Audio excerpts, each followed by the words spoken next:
Hey, everybody, welcome back to another episode of NTC. This is Aaron Washington, your host. Glad you have taken the time to join our broadcast today. This is episode 106, sponsored by Sports Business Classroom. Once again, Avi Tyagi joins me on my right. Avi, glad to have you back, man, as always. Love chopping it up with you, diving into film, diving into numbers. It's going to be another great time today, man, as we talk about a few players that have made big jumps this season. So thanks for jumping back on. Glad to be here. It's hoop season, man. We got March Madness. We got this finishing playoff run. The Rockets all of a sudden have become world beaters. It's all right. It's a great time to watch basketball. Dude, I wish we were talking about the Rockets here today a little bit, man, because they've made a big push. They're trying to put themselves in that little play-in tournament, man. So that's impressive. I'm really impressed. I know this is a tangent for a second, but I can't believe that Alperen Sengun got hurt and then all of a sudden they just turned up like that. I'm very impressed by the youth. I feel like a lot of times when that happens, like a big player like that gets hurt, it's kind of like what happened with Cleveland when they lost Mobley for a while, Yeah, and they had and more Garland. traditional lineups. So the floor is open. So now players like Jalen Green are like going wild. Yeah, It coincides directly with Jalen Green's emergence, dropping 30 plus point games. The court is his playground right now, so he's just having fun with it. it's really funny. I was looking at the clips. I was thinking about what I had said about him, and that was right around the time when Alpy got hurt. And then from that point forward, even like three days later, it was just apparent. Oh, never mind. Everything I've said about Jalen Green might not be relevant anymore until Alpy Yeah, comes back. yeah, no, exactly. Because It's totally spaced out different. Alpy with a man passing him the ball and all these other options, he looks different, man. He's a man possessed. He does. He does. He's thriving in that system, man. So really exciting stuff. A few other players that are thriving here today. We're actually going to be talking about some of the most improved players in the NBA on this podcast. So last time around, we talked about some of the best 6 men in the league. This time, we're going to be focusing on most improved players. And this is another award that's really fun to talk about because we love talking about guys that have made jumps in their game. Some guys develop defensively, some guys offensively through their passing, through their shooting. And we're going to get into a little bit of all of that here in this podcast. But here today, Avi, we have 4 players on the slate, and we have another couple I think you have as honorable mentions that we're going to get into later. But to start things off, this player to me has been the most fun for me personally. A little bit of bias here since he's a Heat player, but it's been so much fun to watch him develop over the course of the season and reinvent himself. Duncan Robinson is going to be the subject of our conversation to start things off. Man, has he really taken a jump? Last season was really tough for him. Max Strus took a lot of his minutes. Duncan was playing spot minutes. He wasn't starting. He didn't have a big role in the offense. He was really relegated to just being a spot guy. Come off the screens, be a JJ Redick, be a Ray Allen, be a Klay Thompson, catch and shoot. That was his primary role. His time on the ball was very low. I went back last season and looked at how much time he was spending on the ball. The majority of his possessions last season were possessions to where he had the ball for less than 2 seconds. So that tells me that, number one, he had a lot of possessions to where he would catch the ball and get a layup off of a back screen or something like that, or in transition. And then number two, it was a lot of shots that were coming off of screens, curling off of down screens. So he was catching and shooting traditional Duncan Robinson, stuff we've seen for a long time. So last season, 77% of his shots were with less than 2 seconds of touch time. And these are numbers from NBA.com/stats.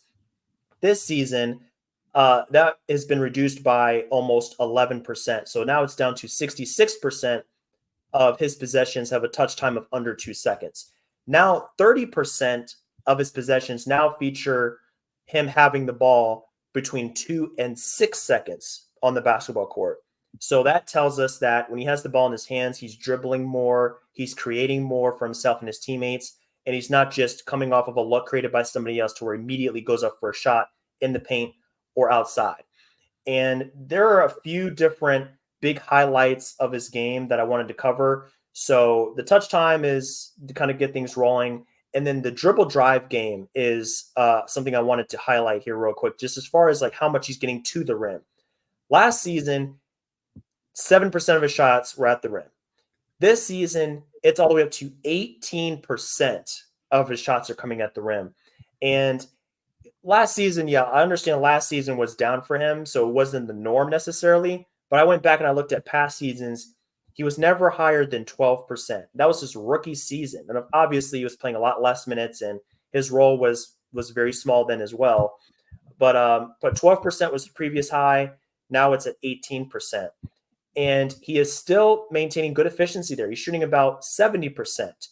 And what's interesting is if you go back to last season and you look at his efficiency, he was at 79%. So it's like, oh, well, he's finishing less often at the rim. But you got to remember the volume is way higher and the types of shots he's getting at the rim are different. So last season, it was like, hey, a lot of these are uncontested because a lot of his plays were off of cuts in transition. So he was getting these cuts and they were just wide open layups. So that's why his rim percentage was so high. This season, a lot of these are coming off of his own looks that are coming off of dribbling off of a closeout situation. So he's the one creating his own looks at the rim. So still being at about 70% for his volume, I think is very strong. And looking at the usage, I mean, he's just taking more shots. He's using more of the offense. So now he's at about 18% usage. And his previous high a few years ago was about 16%. So even looking back to his most used season, he had the ball in his hands the most. He's still higher than that. And his efficiency marks are all still really good. One last point here before I give you the mic, Avi. It's going to be how much he's running these sets as the pick and roll ball handler. Going back last season, he was at about 0.74 points per possession as the pick and roll ball handler. This season, he is at about 0.88 points per possession as the ball handler. And the frequency, it's a similar jump to his rim percentage. So now he's at about 17% of those possessions. He's the pick and roll ball handler. Last season, 6.9. So we can see like how much more he's using these possessions for the Heat, running offense, getting guys involved, and he's doing really good in that role. Rim percentage is good.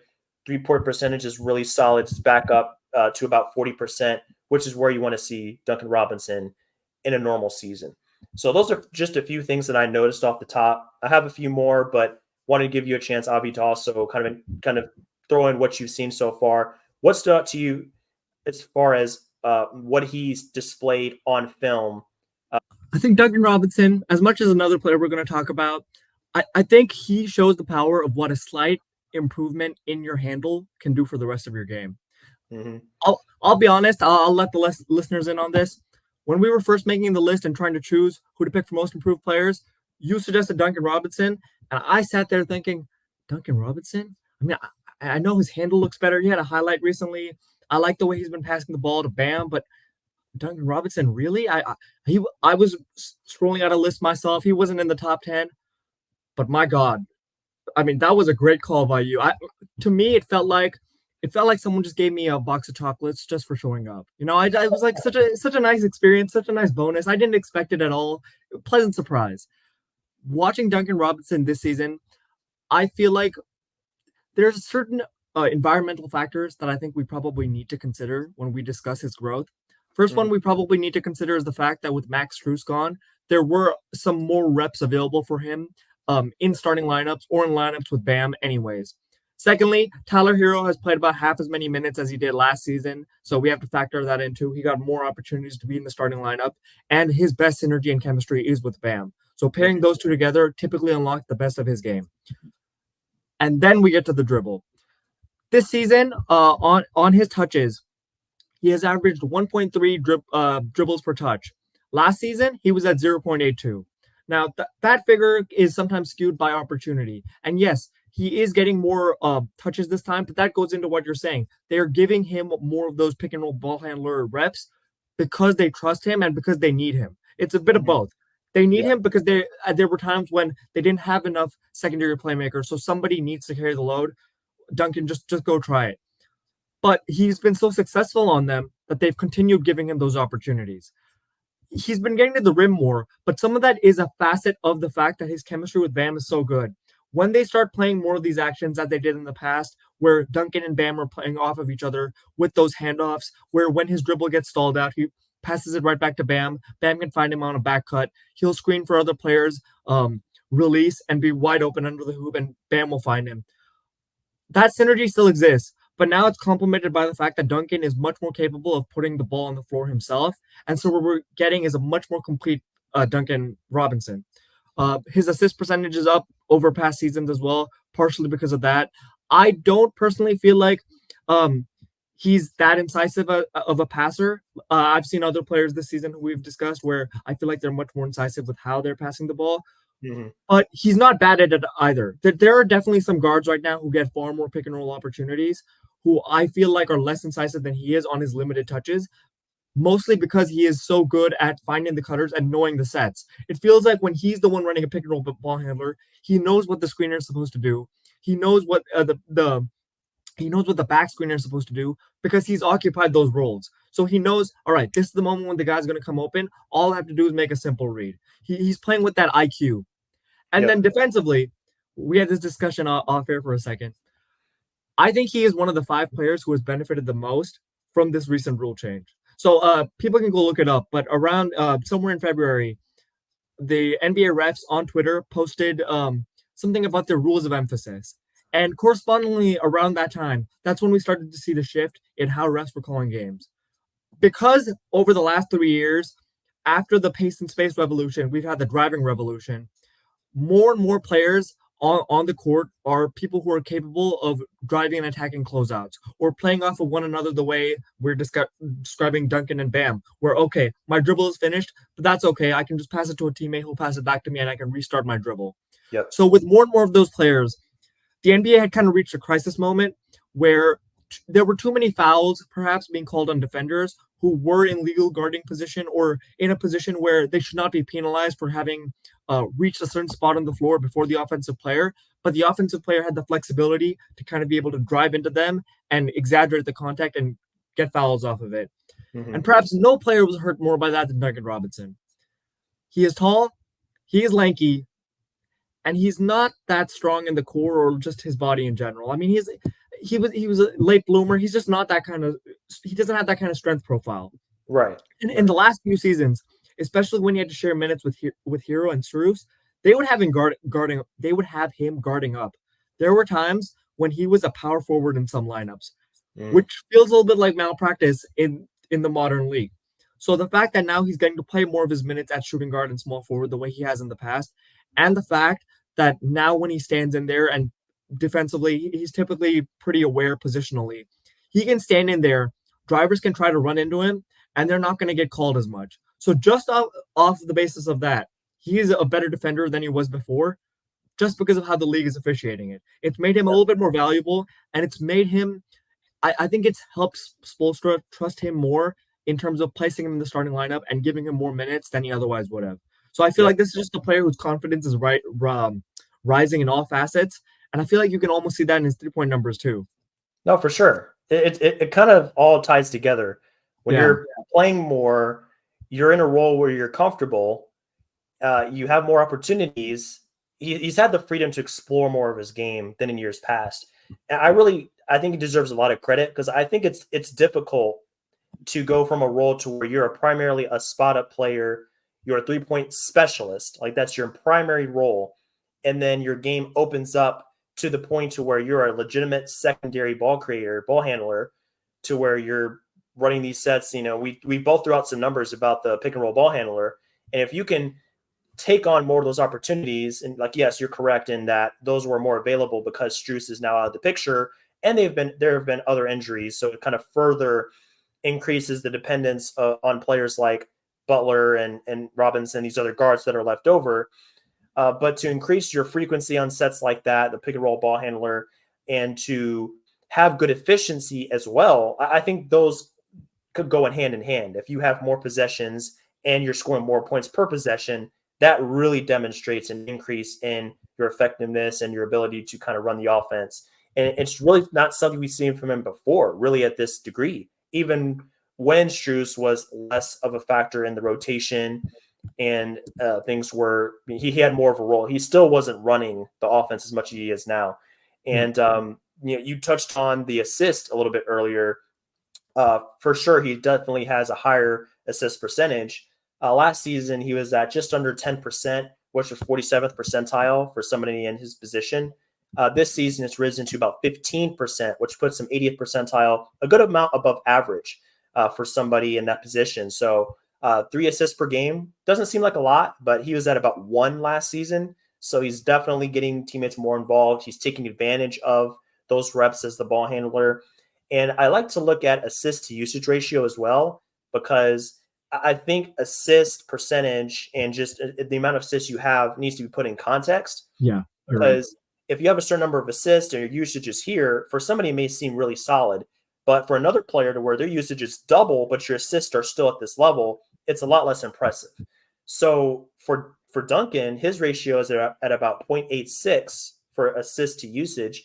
And that's 71st percentile via cleaning the glass. So that tells us, with his amount of usage, he still has a fair amount of assist and just the opportunities to get assist. So I think all in all, I really want to give Duncan a lot of credit. That's what I'm trying to kind of convey with all the numbers, and some of your insights about his film also reinforce that, his improved handle, and he's just a really smart player. If we're able to kind of adjust, that's one of the makings of great players, is the ability to kind of adjust on the fly when your role changes from not even season to season, but from game to game. Like, there's so many different lineups that he'd have had to run out here. They're always down 2 or 3 players, if not more. He has the ball more some games than less, but it seems like he's never rattled by that change in his role. So everything put together, the passing, the percentage at the rim, the frequency at the rim, his 3-point percentage is back 40% on 7 attempts per game. He was only at about 4.6 attempts per game last season. He shot 32%. That's terrible for a player like Duncan Robinson. And he's taking less of his shots from there. So we've always known him to be this 3-point guy that's taking all these threes. Yeah. I mean, he was shooting 81% of his shots from 3 last season. This season, it's only 67. So he's redistributing his shots, going from 3 to the rim and the paint a lot more. So all in all, great season by Duncan. For me, a little bit of bias here. He's top 3 in my most improved. Just looking at all the different areas he's improved, and the league is going to give it, of course, to guys where your scoring average goes up the most. But if we really dive in deep, and you've seen it, the film, the numbers, everything like that, he's taking on a completely different role, and he's very effective in that role. So that's why I think he ranks pretty high for me. I can't even disagree, honestly, because we'll get to some of the other players later. But a lot of those players, some of it is a new role has been presented to them, and they stepped in wonderfully and occupied it. Yes. But it's difficult to parse whether that's an improvement or them just getting a new opportunity to showcase skills that they might already have. Those are latent abilities that they had before, but they just weren't unlocked because of other players on their team. Especially if you're playing on a team with multiple stars, sometimes that happens. So with Duncan, it's legitimately, again, you were talking about the assist to usage ratio. That's even more valuable when you consider that his role is not substantially different from what it was before. Sometimes you'll see players where, okay, they're shifting from being more of a combo guard to a guard, and naturally their assists to usage rate is obviously going to go up just because as a point guard, you're running so many more of the sets, even if as a passer, you're not significantly better. But with Duncan, in virtually a very similar role, he's improved his game in almost every facet. So, I mean, that sounds like a most improved candidate to me. So I can't argue with it. It's yeah. I'd have to really think about it, but top 3, sure, why not? I mean, for sure. I think it just also calls into question, what are we looking for when we are kind of trying to decide who are the most improved players? I think it's too simple right now with how it's determined. It's like, hey, he had a 8-9 points per game average increase. He should be the guy. To where, like, I don't think it's that cut and dry. There needs to be more detail involved in that. Yeah, it's more nuanced, exactly. So one of those players that you mentioned before, to where like he's stepping into a greater role almost by necessity, that's one of those players we're going to get to next. So Jonathan Kuminga for Golden State is the next on our list. And I want to put a disclaimer here as well before we go further. in no type of way are we saying these guys have not improved their games or they shouldn't be on the ballot or somewhere in the discussion. They all have for sure. It's just about, are they really at the top? Should they be the number one choice? And like, are we looking for the correct things when it comes to deciding who should be the most improved player? I think that's all we're trying to say here. Yeah. And I think their numbers will reflect different things. You know, some guys just have a new role because there's a vacancy, and then with some guys it's like, hey, you've demonstrated you can do this at a high level, we're going to give you even more touches and things like that. So for Kuminga, of course, if you look at the box score stats, they're gonna tell you a lot. The minutes are up from 20 to 26. His points per game are up 9.9 to 16.4. His field goal attempts per game are up from 7.4 to 11.7. So overall, he has a greater role. He has more minutes. Kerr trusts him more this season. And this is after a rocky stretch. If we look back to, I want to say, December or so, there was a disconnect between Kuminga and Kerr and the rest of the team. Kuminga even said he had just lost all faith in Steve Kerr. So it looked like he was just going to kind of fade out of the rotation. But I feel like after that, they had to have had some kind of discussion in the locker room, maybe behind closed doors, one-on-one, like, hey, we're going to figure this out. We're going to give you a bigger role. We believe in what you bring to the table. So now I think the biggest thing I've noticed from when it comes to how he's improved this season, or what we're seeing more from him, it's really that athleticism on display. I went back last season. I did something similar as what I did with Duncan. I looked at his play type percentage.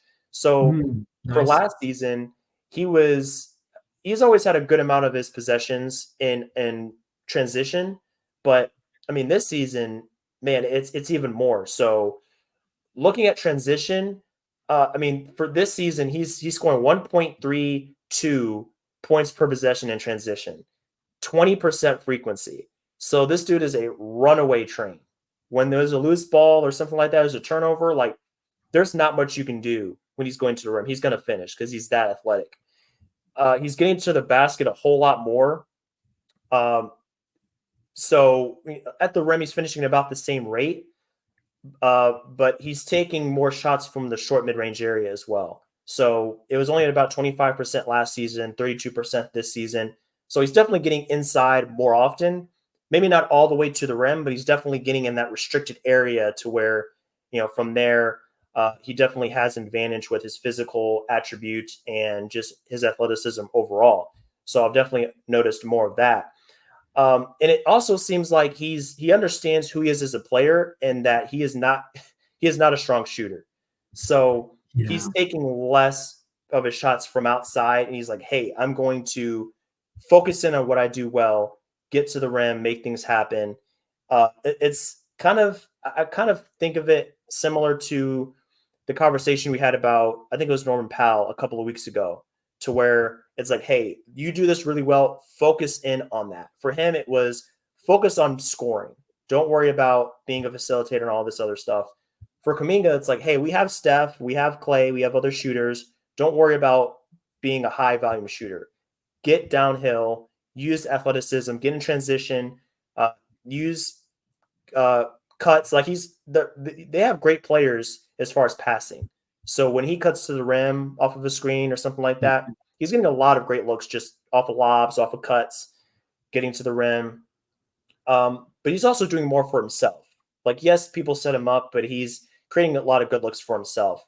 So last season, 70% of his shots were assisted. This season, it's only about 65%. So he's doing more for himself with those extra minutes and just making things happen. So overall, I think he's learned to lean in even more into what he does really well.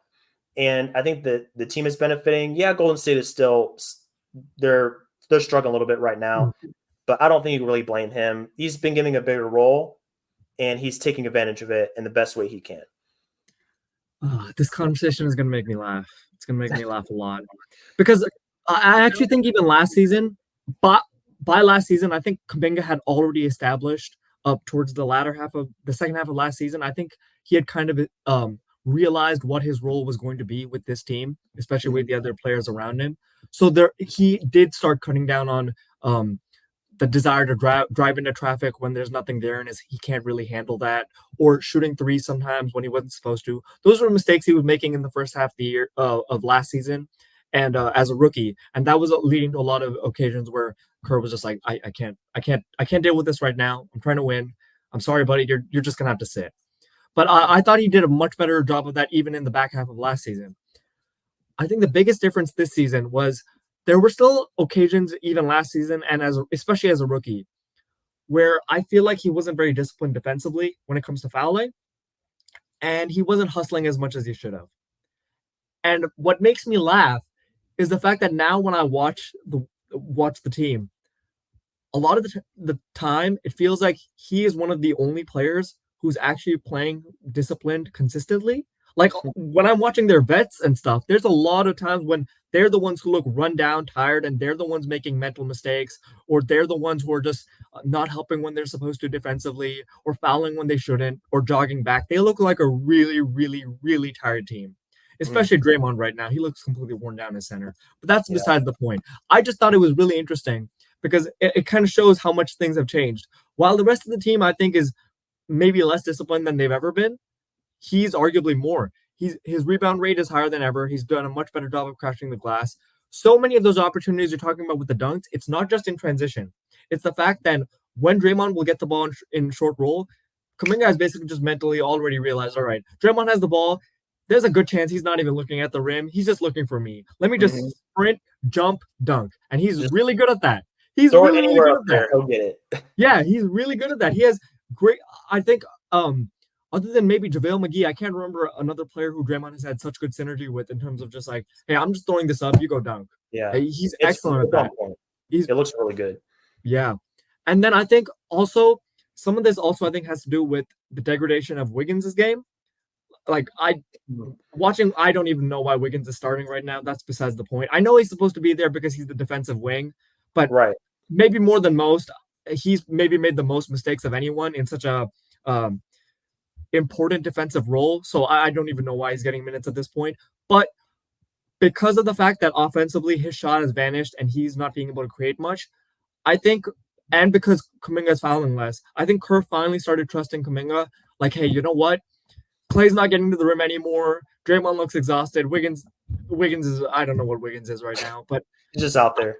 I don't know what's up with him. Maybe it's the family matter. I hope things are all right with him and his family. Just Hmm. praying for them. But it's they don't look like they have it, and Kuminga does. So a lot of the time these days, they are running strong side actions with Steph or Clay, running around screens. The handoff actions they're doing, Hmm. and they'll stick Kuminga in the weak side. And when those strong side actions fail, which is happening more often than it ever has before, they're just pitching the ball to Kuminga, typically with that side of the floor pretty much isolated. And hey, Kuminga, you go one on one. We're not even going to ask you to make passing reads and stuff because I still think that's kind of a weakness in his game. For Just sure. you're isolating against your defender, have fun. And he's having fun. His He drive is. percentage is up 3%. He's averaging more drives than he did last year. Again, a lot of that is because of opportunity. Yeah. In terms of most improved player, I can see the urge for why people would want to give it to him. I mean, after all, this is a guy who scored 9 points per game last year as like a, fourth, fifth option on a team at times. And now he's like the second option most nights. Since January, he's been averaging like 20 points per game. I get the urge where you're like, wow, he's averaging 11 points more per game. Hmm. But in terms of what he's actually improved on, his handle is a little bit better. His defense, again, he's fouling less, he's hustling more, rebounding better. He's giving Kerr more reasons to keep him on the floor. Yeah. Hmm. But I don't know if that has the trademarks of truly being a most improved player. I just Yeah. think that this is kind of a broken down Warriors team looking for their best man up. Yeah. No, I agree. I'd probably put him in top 5 Yeah, territory, like maybe 4 or 5, yeah, but I can't put him above Duncan or the next player we're going to talk about. Uh, 'Cause I don't see that much of a leap from him when we really kind of start to break it down. But I think maybe one of the most abundant or noticeable improvements of his game is just the mental and the confidence. So for him, he understands more about, like you said, where to be on the floor defensively, just putting more effort forth. The effort is a skill, so he's yeah, demonstrating that in a big way. And just that distribution of his shots, he's cut down on the 3-point attempts. more rim attempts, more paint touches. That's always good. And that synergy with Yeah. Draymond, like you said before, a lot of half court lob opportunities off of back screens and cuts, and that's going to happen because he's not a strong shooter. So the defense is going to sag. They're going to give him more space, and the job of non-shooters or weak shooters is to find ways to close up that space, whether it's off of a closeout or if it's an off-ball situation, like, hey, backdoor it, Draymond, CP3, Curry, they're going to find me cutting backdoor for a lob. Like, those are going to be there. So Yeah. for sure, he's definitely taken steps forward. I think he deserves to be in the conversation. I'm glad we're discussing him. But I don't think it's of the magnitude of some of these other players that have assumed a completely different role for their teams that are more prominent than Kuminga's. But he has been great, and I think he deserves a lot of credit. And the last point I kind of want to add to that, again, part of the reason he's increased his scoring so much is because even more than past years, this Warriors team is so starved of people who can generate paint touches. Yeah. I mean, it's truly a crisis at this point. They were already fading towards the back half of last season, where it was like, ooh, I don't know, Poole looks off.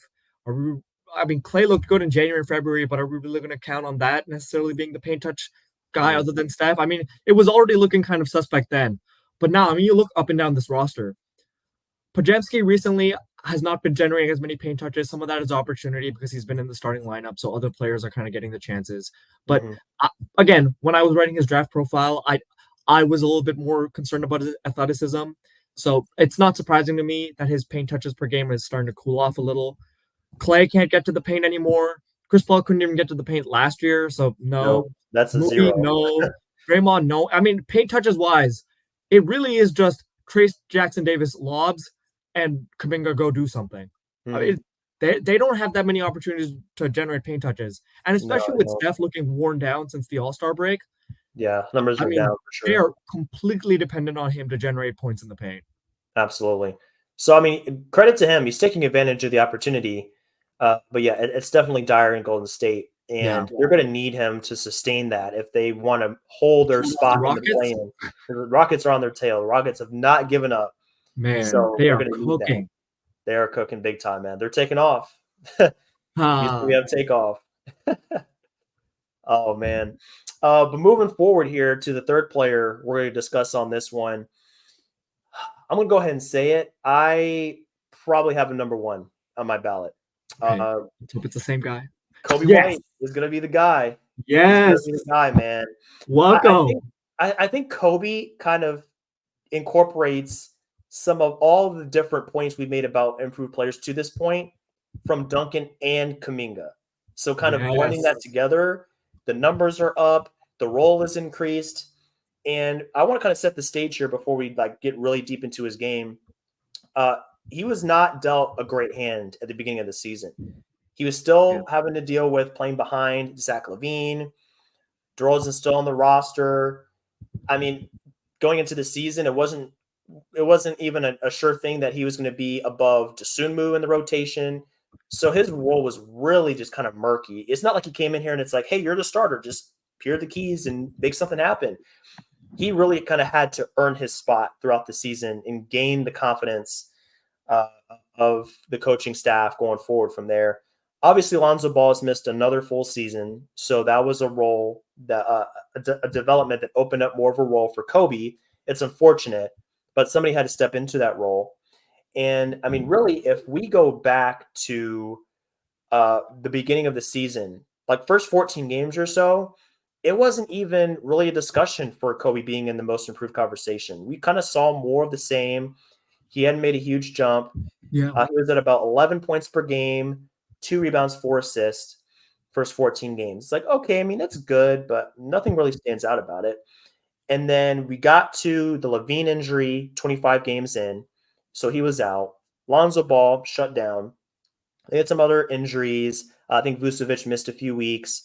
Patrick Williams went down with a season-ending injury. Bodies started dropping all over the place. And Coby needed to assume a bigger role. He took over that role, and he's been great ever since. So now his averages for the season are 19, almost 20, 4, almost 5 rebounds and 5 assists.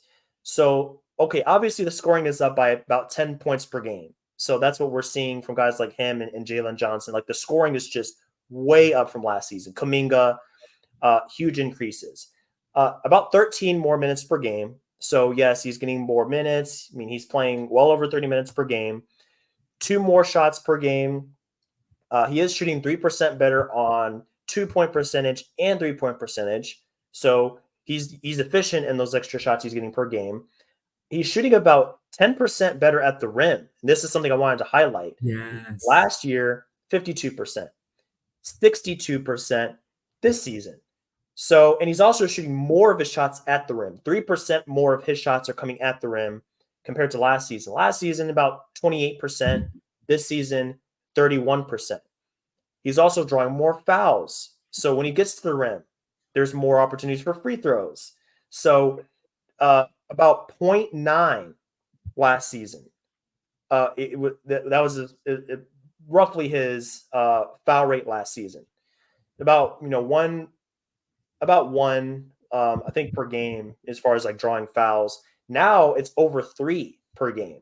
And last season, or there's another season I want to use as a reference, 2021, because that was his previous best season before now. Because last season, it was kind of like Duncan. It's like he was here and he dipped last season, and now he's even back higher than 2 years ago. So 2021, he was at about 2.1 as far as the fouls. Now he's at 3.4. So even compared to his best season, he is higher. So I want to use that as a frame reference because looking at last season, of course, his numbers are going to be better because last season for him was his worst season. So it's going to be easier to kind of look at that compared to this season and be like, oh, wow, there's a huge jump. And yes, there is a big jump there. But I mean, 2 years ago, he was also playing a good amount of minutes per game. His sophomore season, some of the numbers were pretty good. But even compared to that season, he's made a jump from there. So this is clearly his best season so far. So those are some of the highlights here for Coby, getting at the rim, getting the free throws. But I mean, there's other stuff as far as his 3-point shooting. He's taking more shots off the dribble.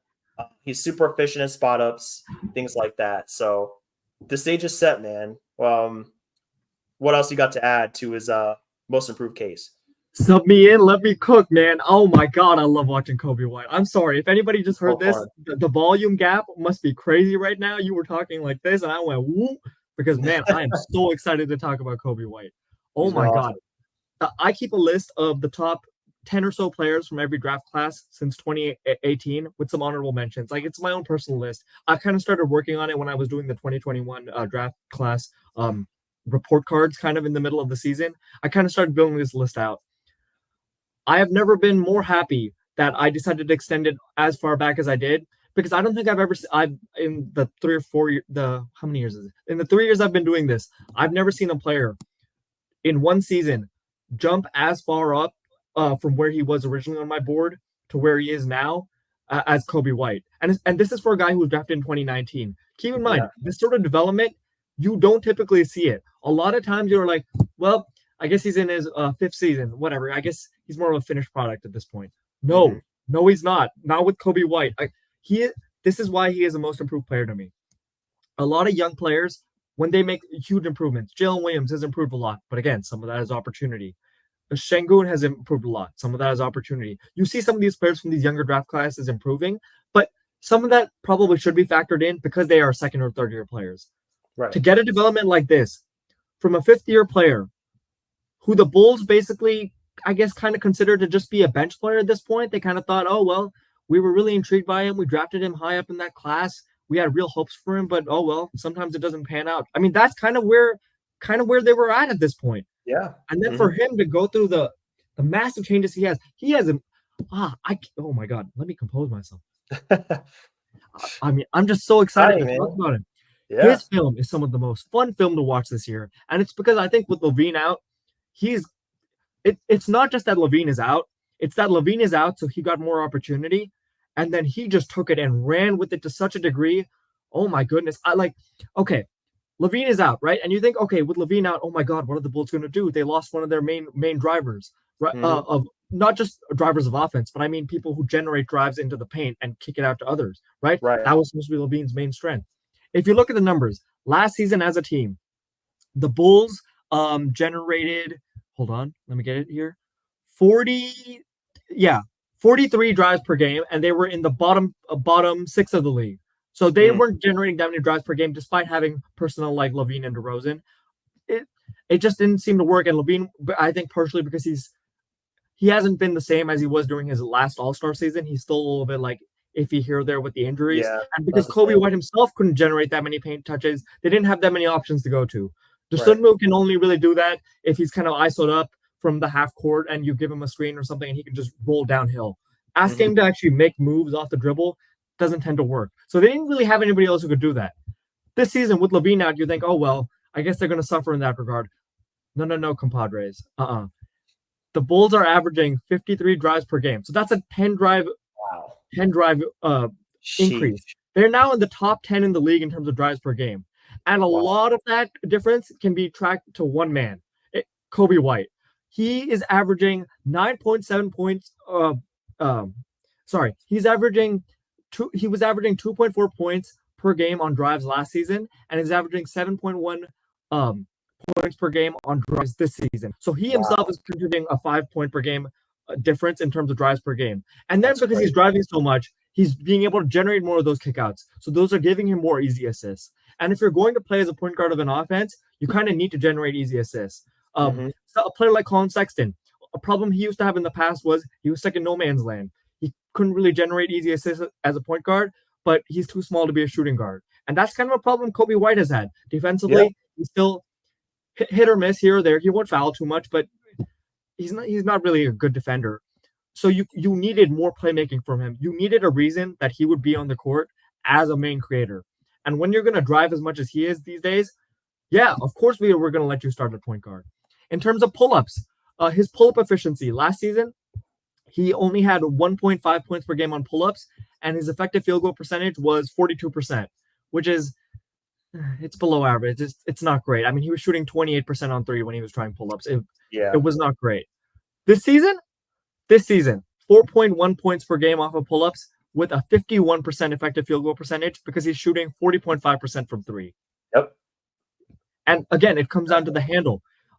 There's been an article written recently about how much he trained over this offseason and last offseason to improve his handle, and it's so apparent when you watch him. I read that article myself. That too, right? It was a great article. It was a great article. It made me so happy to read it. I'm so glad to see his hard work rewarded. Oh, yeah. I'm so glad to see him believe in himself when I think most, you could say, had cast him aside. Yeah, for sure. Wrote him off. Because those paint touches, it's not like even necessarily that he's playing off of other people. It's not like he's playing off of Vooch as much as you would think. Those are self-created, self-generated paint touches with not that much of a fallback option, and with DeRozan actually taking a step back on offense. This is not the DeRozan who was an all-star, though. He's been on fire the last month or so. Shout out to him. Yeah. But for most of the season, this was not the same DeRozan as we had gone in the last 2 seasons prior. He was having a little bit more trouble generating clean shots from mid-range. And so that was another problem that the Bulls kind of had, where it's okay, we don't have Levine, and DeRozan, partially because of age, might not be the all-star he was in seasons past. What are we going to do? So for Coby to just all of a sudden generate, he's so crisp now with his moves. I mean, his through-the-leg moves now are some of the best in the league. His handle, he is really quick to twitch, not just with his feet, with his footwork, but with his handle too. His in and outs, his crosses, his behind the backs. I mean, they are so crisp compared to what they were in seasons past. He almost never has to pause his dribble now and just stall out and pass to somebody else without generating a paint touch. He can pretty much generate touches whenever he wants. Some of those drives are also because a Coby White-led offense is naturally going to be pace-wise faster than a DeRozan or Levine offense was, because those guys, I think, were much more meticulous and slower about how they were generating paint touches, especially older Levine. Young Levine would fly up and down, but older Levine, not as much. Yeah. Coby plays with those fresh legs. He will take those transition opportunities, and that's great when you have Caruso or Sunmu flanking you, because that's kind of where those guys are great as well. So I think in terms of the team synergy, they are kind of building around Coby White as a fulcrum, with DeMar DeRozan still being DeMar DeRozan to some degree. And that's kind of why the Bulls have been able to turn around what seemed like an absolute dreadful 5-13 start.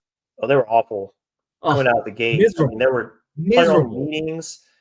The sky was falling. It was Oh, yeah. terrible. So it really turned a corner. And I mean, like, yeah, like for all the reasons you said, Coby White deserves a ton of credit. They have to acknowledge the fact that he has been the primary driving force for the turnaround. And I mean, like, yeah, for all the reasons you said, that it's of course the numbers support it, but also like, man, like the excitement you displayed there is this very justified. Just looking at the way he creates his shots, like everything you would want from a modern NBA player to Yes. infuse entertainment into a game, he brings it to the table. The touch, the pull up shooting, the spot up shooting, the dribble drive game, the shake, getting by defenders. I mean, you know this, like coming out of UNC, he had that quickness, like from the Yes. jump. He was always a guy that had that quick twitch, the quick first step. He could fly up the court. All the draft boards, in the draft analysis, had that as one of his primary traits and strengths was the quickness. So if you pair the handle and the above average 3-point shooting with the quickness, you have somebody that can get to any area of the floor that they want to. Mid, rim, three, it doesn't matter. Like if he says like I want to get to the rim or I want to get to that spot on three, like in the wing area of the 3-point line to get a pull up three, he's gonna do it. He can create good looks for himself because of all that training he did this last off season with Johnny Stephen in the gym. And Yeah. the thing about Johnny, he's worked out with DeRozan, he's worked out with CP3, he's worked out with AD. And if you look at all those guys' games, it's no coincidence. I noticed this about DeMar a few years ago. His handle got really tight. Yes. Like I want to say 3 or All 4 of their years handles ago. improved over time. Yeah, you see it. AD, you see it. Yes. I mean, CP3's always had that in his game, but like these guys, their I mean, handle even is him. so tight. He's a Hall of Fame guy. Yeah. He's always adding stuff. For sure. They all really benefited from just that improved dribble and handle. So yeah, I mean, to sum it up, like we have him at the top of our boards because not only are their numbers great, but the impact is there. The emergence of every part of his game is there.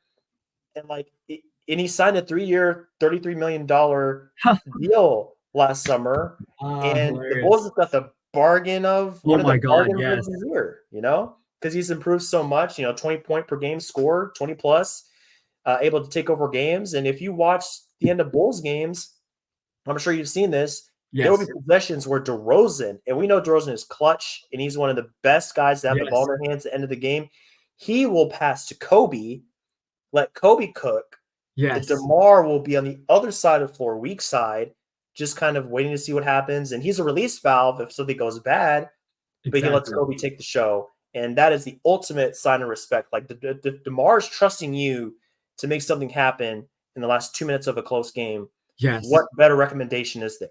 That tells you all you need to know. It speaks about decision making. I mean, after all, there were times with Levine as you couldn't really trust Levine so much as in the clutch necessarily, because if he got doubled or if he was presented with a look he's not familiar with, his passing angles and reads aren't necessarily there. But because Coby has kind of played a bit of combo, played a bit of point here and there everywhere, he just has such a good feel for getting those release valve passes off, which is part of why DeRozan is able to trust him so much. I just want to make one last point here. We're talking so much about how he's improved his handle like this.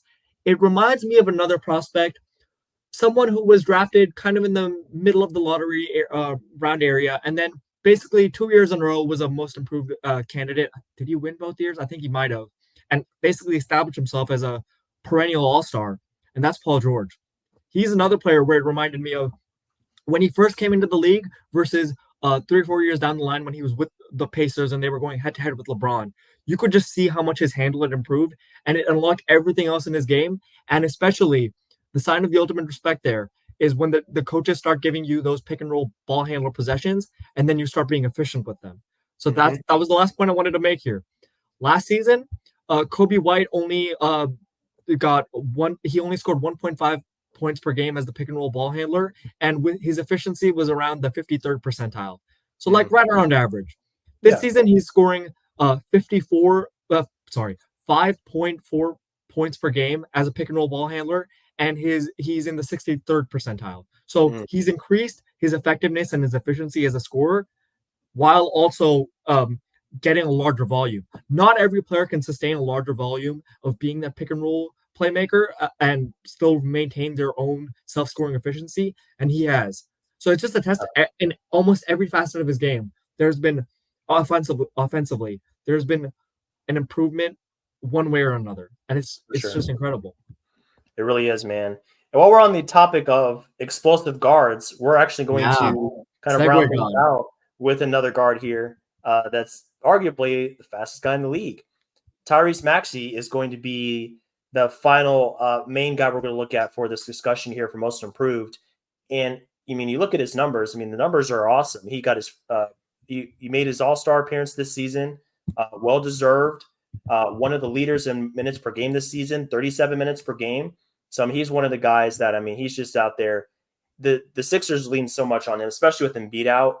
I mean, his role has expanded tenfold. It's unfortunate kind of how it's happened, but I mean, regardless, he's going to have a large share of the offense here. The scoring is up about 5 points per game over last season. What's interesting here is the isolation frequency. That's something I noticed, and just his overall efficiency. So for the isolation frequency, he was at about 7.3% last season. Now the frequency is at almost 12%. So some of that is definitely a byproduct of the Embiid injury, but he's being relied on to self-create a lot more of his shots. And that probably contributes to the efficiency drops in his game. And nothing is really severe. It's not like he's, really below average in anything. But effective field goal percentage is down from 56 to 52 this season. The 3-point percentage is down from 43 to 37, still very strong. He is taking about 2 more attempts from 3 per game, so that's also important to keep in mind. But something I noticed though about when I was looking at his numbers, I went to Basketball Reference and I went to his game log. So I looked at the averages that he was posting before Embiid got hurt, and then the averages he was posting after the injury.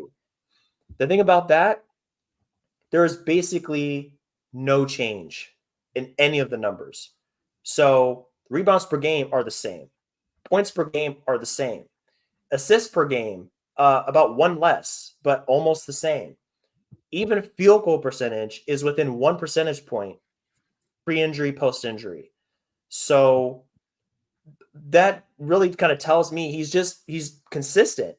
And even though defenses are allowed to key in on him even more with Embiid being out, it hasn't had a super adverse effect on his efficiency.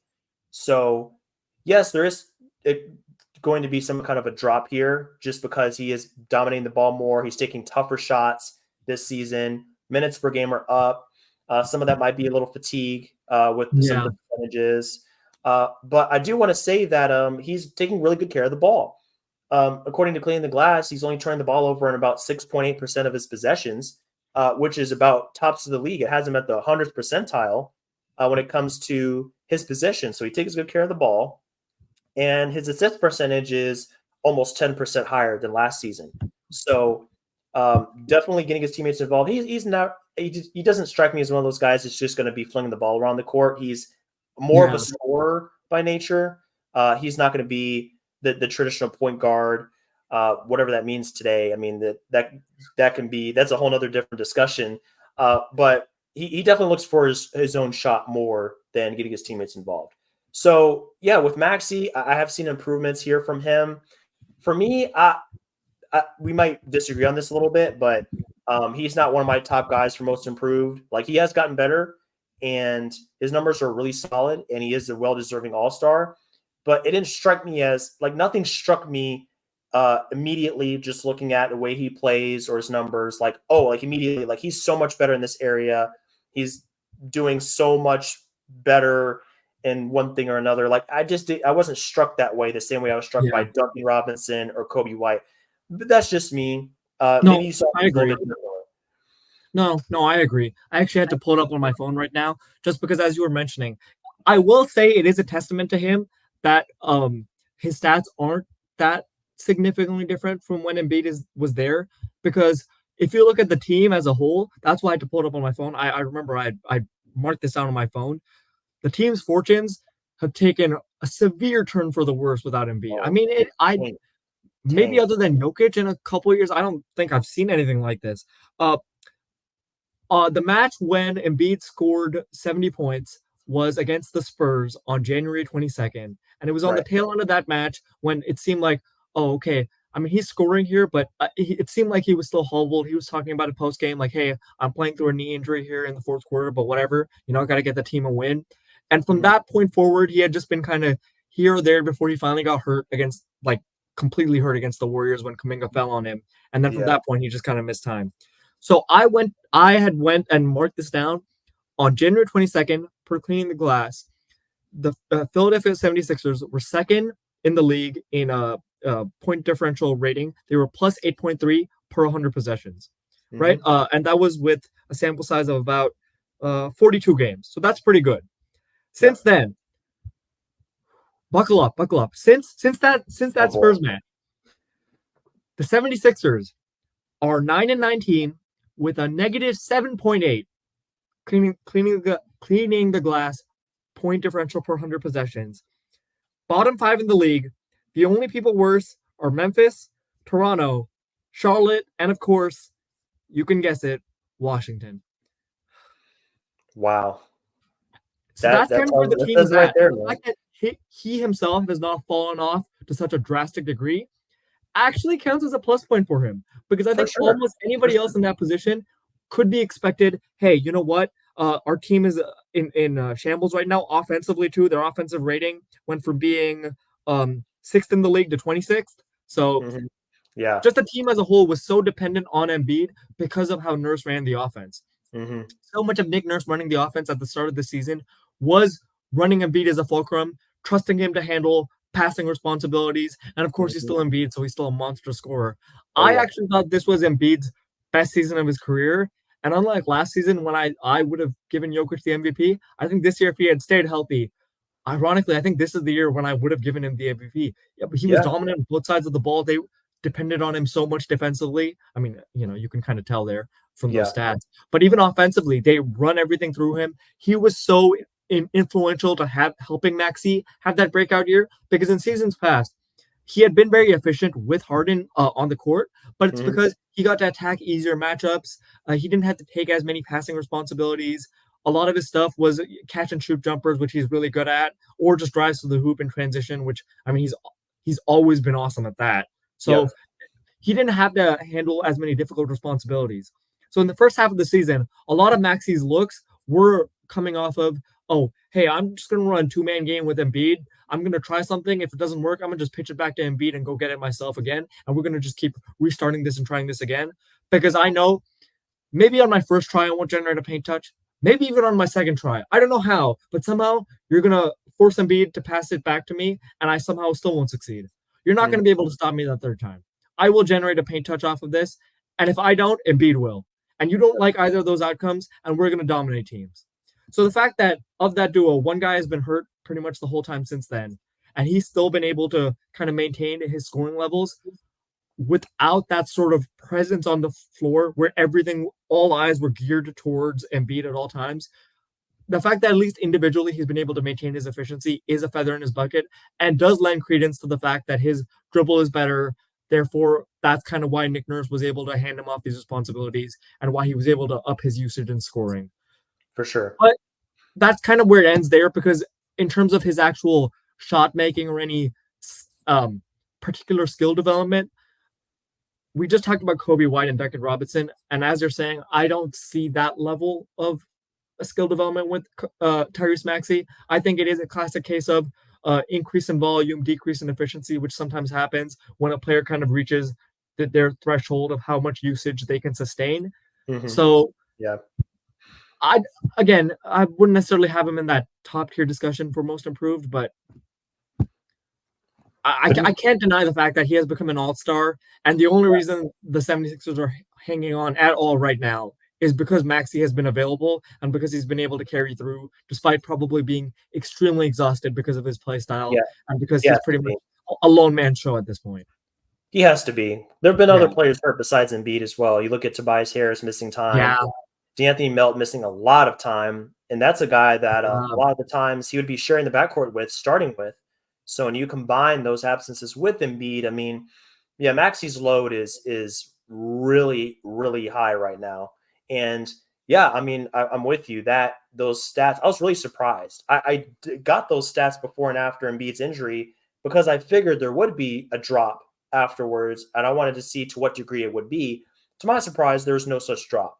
So seeing that, it kind of just demonstrates the fact that Maxey is the real deal. He's a true all-star. With or without Embiid, he shows up, he produces, he's determined to do what he can to bring the team to victory. Yeah, they still have been performing very poorly, but you laid it out right there. It's just the dependence on Embiid losing a guy like that. There's a gap, huge gap in the middle of the floor where he used to be. And also they don't have great backup centers to kind of fill the void as well. They don't Yeah. have Drummond like they had before. When Mo Yeah. Bamba and Paul Reed are soaking up those minutes, like there's only so much you can do.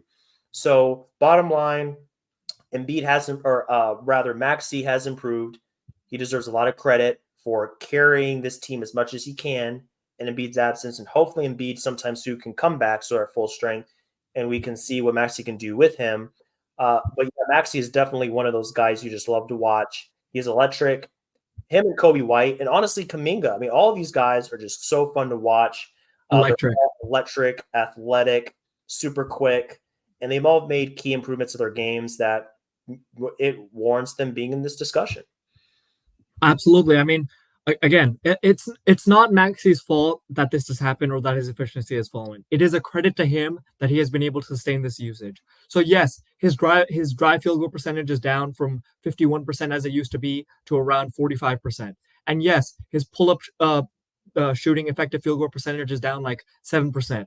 But that is what you expect when a player has been overtaxed. Just because he's been overtaxed and it looks those percentages look that way right now doesn't mean that that's how it would look if Embiid came back.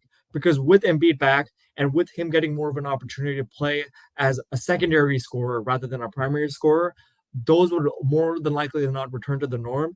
And again, he has been able to handle more touches per game this season, substantially more, from 69 last season to around 87 this season.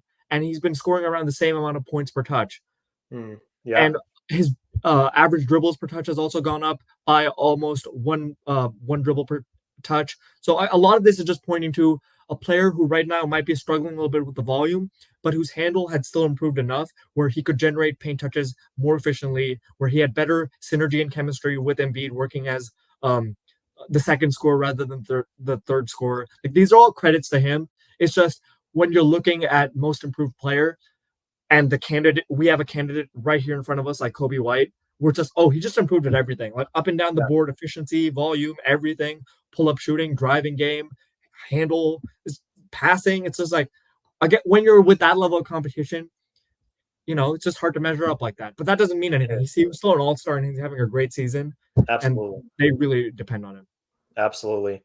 So, Avi, to finish up this podcast, I think you had one or two players you wanted to give a quick shout out to that we didn't discuss here. Who are those players for you that maybe won't be at the top of the ballot, but you still wanted to just quickly shout out and say like, hey, these guys have made strides in their game and they've been a lot better compared to last season. I just wanted to shout out Alfie, and I wanted to shout out Colin Sexton. it, if you actually watch them play in terms of a per play basis, what they're doing, it's not so substantially different from what it was in years past. But I do want to shout them out just because I think it is a little bit of a testament to them that they have been able to sustain increased volume and increased usage and make the most of it. With Sexton in particular, I think in years past, part of the problem he's had was that defensively he was, especially in the past, not that great. He's a little bit better this season than years past, I think, probably because he's being pushed by Will Hardy. But offensively, he struggled with the problem of okay, he wants if you're going to have Colin Sexton play offense, he's probably going to need to have as many touches as a typical point guard does to kind of maximize his efficiency as a driver and tap into his pull up shooting. But if we make him a point guard, he doesn't really pass the ball like a point guard. So, but if Mhm. we play a point guard next to him, he can't really defend at all like a shooting guard. So what exactly is he? He kind of got stuck in like the combo guard trap, but not in a good way. So that's Mhm. kind of why he was relegated to the bench role. And even to start the season off, there were times when Will Hardy was genuinely considering starting Taylor Horton Tucker over Colin Sexton.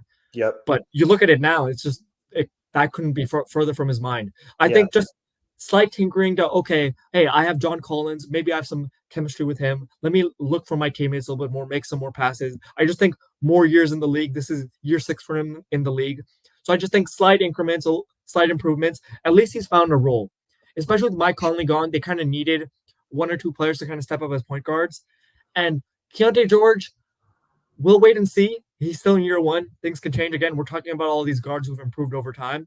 But at Mhm. least Sexton so far was able to stabilize the Jazz to where they did have that incredible run early in the season before they started tailing off and Markin and everyone got hurt, where he was kind of showing, hey, I can maintain my efficiency on high volume, and you can kind of trust me to be maybe not a traditional point guard, but I can at least make enough good decisions in that point guard role for you to consider me playing the point guard position in a starting lineup. So I just think that, shout out to him for that. And then Alpi, I just think this is a testament to, first of all, his game, which is really funky and really weird. And then also to how important surrounding environment is. Because I think having Fred Van Vliet there, having Dylan Brooks there, having Jabari Smith kind of play better, I think partially because of Alpi taking a step up and Van Vliet taking a step up, having Amen Thompson and Cam Whitmore establish themselves in the rotation before Cam Whitmore got hurt. I think just having more of these credible threats around him has kind of unlocked more space in the paint for him to operate.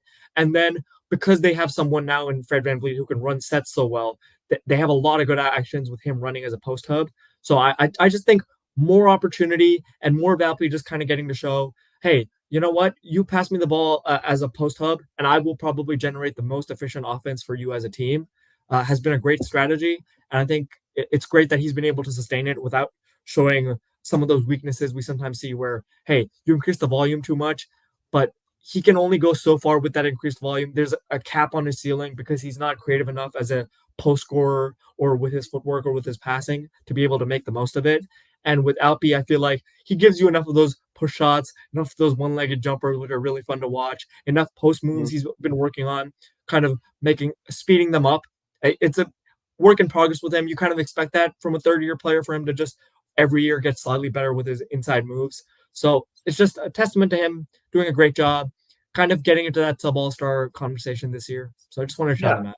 Yeah. And I feel like in a lot of places before he got hurt, kind of had him second or third. So just For in sure. case anyone had any questions, like, hey, why didn't we bring him up? Just this is kind of why. There were some other Yeah. players too, Jalen Johnson, others.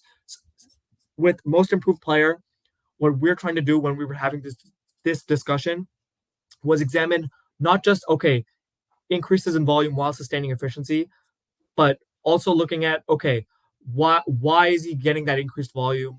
What are the surrounding factors? What has he done with the opportunity? And as a player, as a nuanced player, when you're watching his reps, is he substantially better than he was last season? How much of it can you attribute to improvement, and how much of it is genuinely just opportunity increase? Like with Jalen Johnson, some of it I do feel, especially as his shooting has cooled off, I do just feel like we're getting more of Jalen Johnson rather than necessarily huge improvements from Jalen Johnson.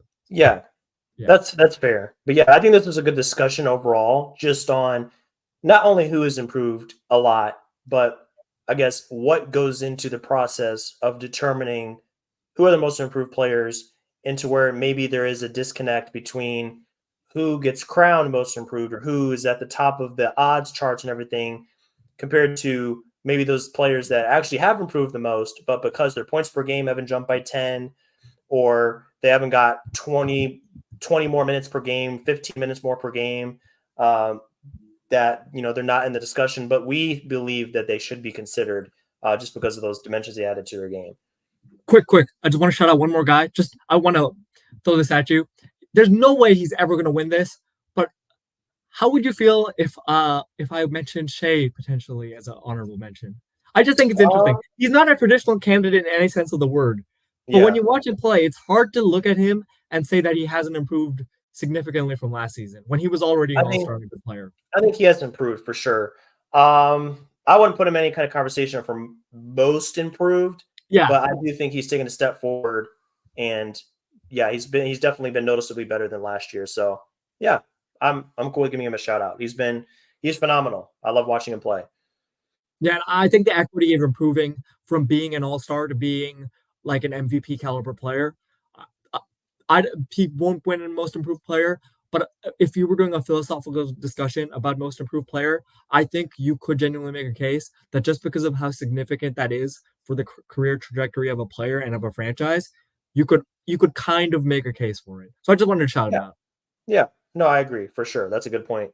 So yeah, I think that about wraps it up. All these guys have been awesome, and thanks for throwing in those honorable mentions. They've also been really solid, and I think they deserve a lot of attention, a lot of credit here. So thanks everybody again for checking out another episode. We hope you've stuck with us and you gained a lot from this conversation. If you're looking for more content just like this, check out notradeclause.com. We have a lot of great interviews, a lot of great, awesome guests that joined us. So we hope you will take a look at those. We also have our socials, No Trade Clause at Instagram and no trade underscore clause at X. So if you want to check us out on those platforms, we also have graphics and video clips and things like that for you guys to take a look at. So yeah, we'll catch you guys on the next installment of NTC. And until then, enjoy the rest of the season, guys. The playoffs are pretty close, just a few weeks away. So we're going to be diving into some playoff content here before you know it. So we hope to see you guys on the next installment of NTC. Take care.